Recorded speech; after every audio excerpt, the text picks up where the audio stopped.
Hello there and welcome to In My Opinion 4, Yomawari, Lost in the Dark. You play as Yuzu, who seems to be subjected to constant bullying at school. One day it goes too far and Yuzu goes to the roof and it looks like she's about to end it all, but ends up looking at the weird sky and appears in some creepy forest, where she meets a mysterious girl. She's told that she's been cursed and that she already knows how to break the curse, but has forgotten. So now Yuzu must head back into town and find a way to regain her memories before it's too late and the curse ends her life. The mystery of who's this girl and Yuzu's forgotten memories did keep my interest all the way through. I will admit it took me a little to figure out some little details, but the game does offer some collectibles you can find to help out for the most part. You do feel sympathy for Yuzu and want her to make it out, as she's someone who's been treated like crap and is now in a pretty dire situation. The game does have an epilogue after you finish it by finding certain items, which is a good thing because I would say the ending would feel like it's missing something without it.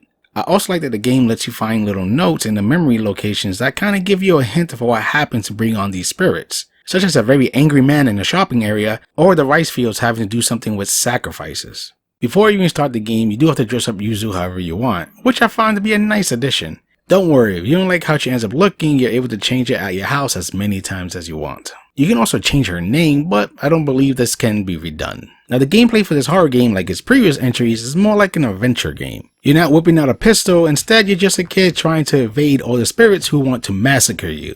Though even if you can't really attack, you do have ways to keep yourself alive. You can pick up items to distract some of these deadly spirits, like a rock, paper plane, or even dog treats.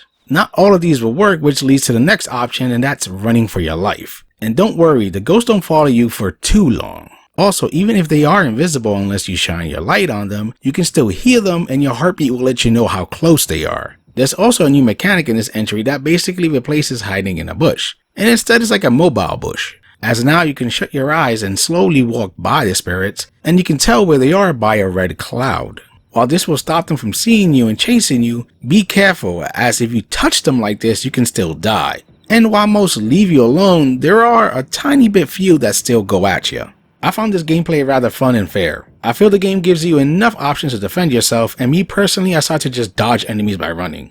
You do have a stamina meter you have to keep your eyes on because while it does auto-refill, it does waste faster depending how close you get to the enemy, adding some layer of tension to these encounters. The other big parts of gameplay besides running for your life is exploration and some little puzzles. As I mentioned, the plot is about you regaining your memories, and to do that you must find specific items to unlock new areas to explore. The game does give you freedom to take on these areas in any order you like, you just need to find a specific item first, and if you have yet to find said item, the game does not let you go into that area as it's blocked by a haze of fog that if you enter, something will chase and kill you. Each time you find one of these special items, the game will show you a memory giving you a hint of where to go, and even gives you a little note with a hint as well. If you want to see the memory again, you can see as many times as you like, you just have to go home and watch it. Getting around is not bad since as you walk around the map becomes uncovered and shows exactly where you're at. It's not overly big either as it feels just the right size for this type of adventure. And while walking around you run into Jizzle statues where you can save your data and teleport to other statues you find around the map. And while you do need a coin to save, which is not a problem since they are pretty common, you don't need to spend one if you just want to teleport. The game also does autosaves and is usually in a good spot. If for some reason you're out and about and don't have coins to save, you can teleport near your house and save by going to your bed. Now I did mention puzzles, and these are pretty simple as it's usually just trying to figure out what item is needed and a whole lot of dodging around enemies. For example, there's a grave that has its hand out, and the game will give you a little clue which makes you figure out you need to throw coins at it. Another one is there's a hole that needs something, and you notice a scarecrow's around. Well, pick up that scarecrow and walk back and put it in. Though while you're getting the scarecrow, you must dodge some angry giant spirits. And after you get the scarecrow, it will protect you. It's basically stuff like this, which I enjoy. And you only have to really use your head for like one or two. But the game does give you some clues you can find to help you out. There are boss spirits in each of the memory areas, and these are where your dodging skills will be tested, as it involves getting around a barrage of attacks while you try to get to the end, and some of these fights will even mess with the game's visuals. I found most of them fun, but some like the school one can kinda get on your nerves, since while some have checkpoints within some parts of the fights, some just don't, and since it's a one-hit kill situation, there's a chance you'll be starting from the beginning of the fight again. When you beat the game, you're free to explore and get anything you miss, which is good for those who love to collect everything. Though it's a bit hard to find everything on your own as the game doesn't really have markers for that. I will give you some advice. Revisit all the memory areas as some items only appear after you complete the game. Not only that, but these areas add some new things like new spirits, a bit more story, or even having to redo a boss, but this time it's changed up a bit to increase the difficulty. Also, as I mentioned in the story section, you can find items, which are blue flowers, that unlock a little epilogue. I will fully admit I used the guide to clean up the collectibles. What's great is even if you die, the game does save every time you collect something. So if you happen to get something but die right after, don't worry, as it keeps the progress, and it just responds you to whatever Jinzo statue you saved at last, or autosave location. Some of the collectibles even become part of the decor in your room, which I thought was a nice little touch.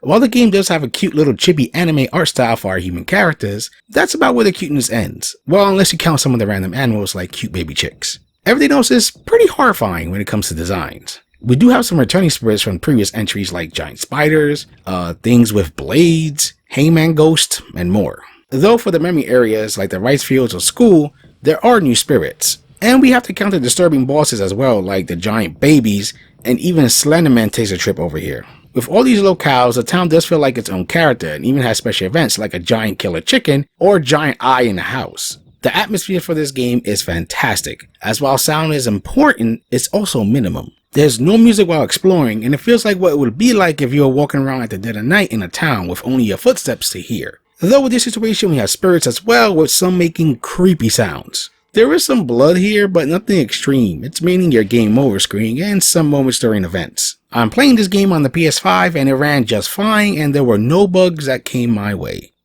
I think this was another great entry into the Yomawari series. The atmosphere is fantastic, and so are the spirit designs. The gameplay didn't feel like a drag besides certain boss encounters, and it had a mystery that kept me going until the end.